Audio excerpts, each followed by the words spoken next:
کسی بھی قوم یا معاشرے کی ترقی اس کے افراد کے کردار اور مزاج سے منسلک ہے۔ اللہ کی معیشت اور قدرت کے فیصلے انتہائی فطری اور اٹل ہوتے ہیں۔ دنیا کی امامت و قیادت ان افراد اور قوموں کے سپرد ہوتی ہے جو حقیقاً اس کے اہل ہوں۔ آج پوری دنیا میں جمہوری رویے پنپ رہے ہیں۔ کرنل قذافی، حسنی مبارک، سلیمان ڈیمرل، صدام حسین، رضا شاہ پہلوی اور پرویز مشرف اب ماضی کا قصہ ہو چکے ہیں۔ پاکستان میں بھی سیاسی جماعتیں، سرکاری ادارے اور دیگر محکمہ جات اسی جمہوری تناظر میں اپنی حالیہ سرگرمیاں ترتیب دے رہے ہیں اور مستقبل کی منصوبہ بندی کر رہے ہیں، مگر بدقسمتی سے ادویات کی دنیا میں کام کرنے والے ماہرین ادویات یا فارماسسٹ ابھی تک اس نعمت کبریٰ سے محروم ہیں۔ شاید اللہ کو بھی اس پیشے میں تبدیلی اور کرم نوازی منظور نہیں، ورنہ پیشہ فارمیسی پر گزشتہ 50 سالوں سے پروفیشنل گروپ کے نام سے غیر جمہوری اور نالائق گروہ کسی سیاہ رات کی طرح مسلط نہ ہوتا، جن کی ناکامیوں کی نشانی آج پورے ملک میں محسوس کی جا سکتی ہے، جن کی محرومیوں کے قصے زباں زد عام ہیں، جن کی وجہ سے آج فارمیسی پیشہ پوری آب و تاب کے ساتھ غربت و بے کسی اور کمپرومائز کی حالت میں ہے۔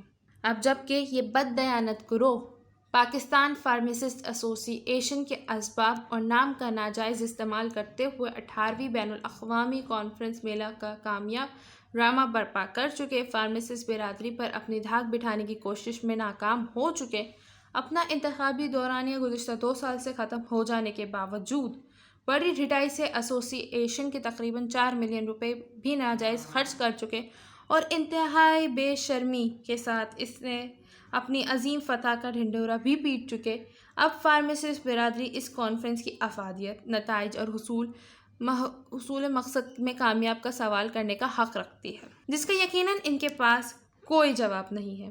اور یہ بات روز روشن کی طرح ہو چکی ہے کہ اس کانفرنس کی آڑ میں پروفیشنل گروپ نے اسی سال ممکنہ فارمیسی برادری کے انتخابات میں کامیابی حاصل کرنے کی یہ مکروہ کوشش کی ہے، جسے جتنا بھی برا کیا جائے کم ہے۔ فارماسسٹ برادری اب بیدار ہو چکی ہے، جو ان کی ان گھنونی سازشوں سے بخوبی باخبر ہے۔ پروفیشنل گروپ پاکستان فارماسسٹ ایسوسی ایشن کی 18ویں غیر قانونی کانفرنس اور میلہ 30 اکتوبر تا 2 نومبر 2013 کو پرل کانٹیننٹل ہوٹل لاہور میں منعقد ہوا۔ نظام صحت کی مضبوطی میں فارماسسٹ کا کردار کے عنوان سے منعقد ہونے والی یہ کانفرنس کئی حوالوں سے دلچسپی و اہمیت کا حامل تھی، جس میں ملک کے مختلف حصوں سے فارماسسٹوں نے شرکت کی، شعبہ صحت کے کئی اداروں نے نمائندگی یا کرائی گئی، مختلف فارماسیوٹیکل کمپنیوں سے چندے کے نام سے بھتہ وصول کیا گیا اور ان رقوم کا بھرپور بے دریغ استعمال کیا گیا، اور آخر میں بڑا خانہ اور روح کے غذا موسیقی کا بھی اہتمام کیا گیا۔ چنانچہ پروفیشنل گروپ نے اپنے سرکاری اختیارات کا خوب ناجائز استعمال کیا۔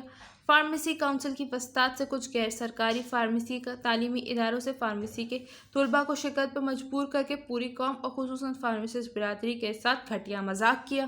پروفیشنل گروپ نے اسے بیشتر اس طرح کی کئی کانفرنس منعقد کرائی، جس سے یہ اندازہ کرنا بہت آسان ہے کہ اس طرح کی شعبہ بازیوں، دھوکہ دہی اور فریب کاریوں میں یہ لوگ کتنے تجربے کار اور منجھے ہوئے ہیں۔ انہیں اللہ نے آج 18ویں دفعہ فارمیسی جیسے مقدس پیشے کی خدمت کا موقع دیا۔ دوسرے لفظوں میں انہیں اپنی رسی دراز کر کے دکھائی، انسانیت کی مدد کرنے، مریضوں کے نسخہ جات کی درستگی کو یقینی بنانے، ادویات کے مضر صحت کم کرنے اور غلط اور ناقص ادویات کی ترسیل ختم کرنے کا کھلا موقع دیا۔ مگر یہ بات انتہائی وثوق اور یقین کے ساتھ پوری پاکستانی قوم اور بالخصوص فارماسسٹ برادری سے کہی جا سکتی ہے کہ یہ لوگ ہر حوالے سے ناکام ہو چکے، پیشہ ورانہ ذمہ داریوں کی ادائیگی میں ناکام، حقوق کے تحفظ میں ناکام، قوم کو بہتر ادویاتی طبی سہولیات فراہم کرنے میں ناکام۔ چنانچہ یہ گروہ اگر کامیاب ٹھہرا تو صرف اپنے ذاتی کاروبار کو مضبوط کرنے میں کامیاب، محکمہ صحت میں اپنے مفادات محفوظ کرنے میں کامیاب، چیف ڈرگ کنٹرولر اور دیگر سرکاری مناصب پر براجمان ہونے میں کامیاب، WHO کے ملکی سطح کے ادویاتی نمائندے بننے میں کامیاب، اداروں اور ہاسپٹلوں میں اپنے کاروبار کو منافع بخش بنا لینے میں کامیاب، مگر دوسری طرف پورے ملک میں فارماسسٹ برادری اپنے حقوق سے محروم ہے۔ فارماسیوٹیکل انڈسٹری میں فارماسسٹ کا شکار ہیں، ہاسپٹل فارماسسٹ شدید انتظامی اور دفتری جھنجھٹ میں پھنسا ہوا ہے، کمیونٹی اور کلینکل فارمیسی اپنے حقوق سے محروم ہے، سرکاری اور خود مختار اداروں میں کام کرنے والے فارماسسٹ کئی طرح کی پیشہ ورانہ مسائل سے پھنسے ہوئے ہیں۔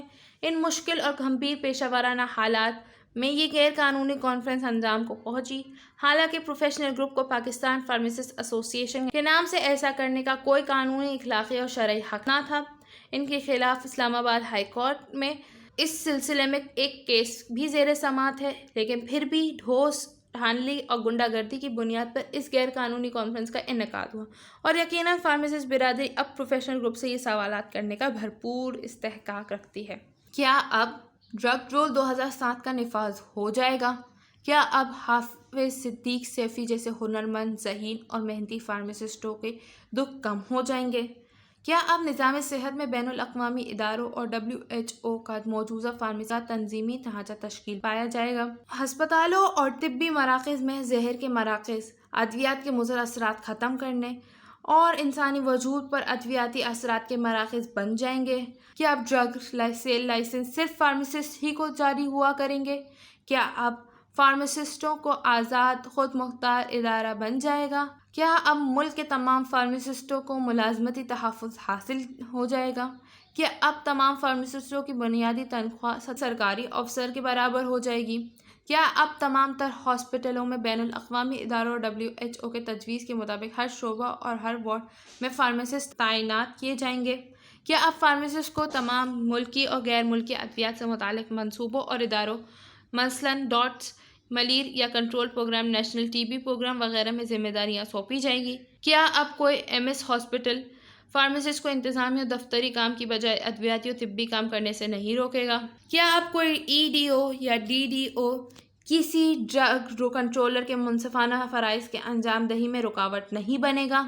حقیقتاً ایسا ہرگز ہرگز ہرگز نہیں ہے، کیونکہ پروفیشنل گروپ کی غیر منتخب قیادت کی ایسی کوئی ترجیح نہیں تھی، نہ ہے۔ انہوں نے کانفرنس میلے کا یہ ڈرامہ بددیانتی کی بنیاد پر برپا کیا۔ وہ اپنے غیر قانونی اور غیر اخلاقی اقتدار کو دوام دینا چاہتے تھے، الیکشن کا ڈھونگ رچا کر پاکستانی قوم اور فارماسسٹ برادری کو آنکھوں میں دھول جھونکنا چاہتے تھے۔ وہ اپنے ادویات کے دھندوں کو محفوظ سے محفوظ تر بنانا چاہتے تھے، لیکن ظلم کی سیاہ رات کا بہرحال سویرا ہونا ہے، حق اور سچ نے پروان چڑھنا ہے، غریب و بےکس مریضوں کی آہوں نے اثر دکھانا ہے، کانپے ہاتھوں اور لرزتی ہونٹوں اور بیماری سے نڈھال دکھیاری ماں اور بوڑھے باپ کی فریاد نے آخر عرش الہی تک پہنچنا ہے، ملکی نظام نے بدلنا ہے، خود غرضی اور لالچ نے شکست کھانی ہے، تو تکبر اور غرور نے خاک آلود ہونا ہے، دھوکے بازوں، شعبدہ بازوں نے اپنے انجام کو پہنچنا ہے۔ انشاءاللہ اللہ تعالی ہمیں حق اور سچ میں ثابت قدمی عطا فرمائے۔ آج کی ویڈیو کا اختتام ہم یہیں کرتے ہیں، پھر ملیں گے اگلی ویڈیو کے ساتھ، جب تک کے لیے خدا حافظ۔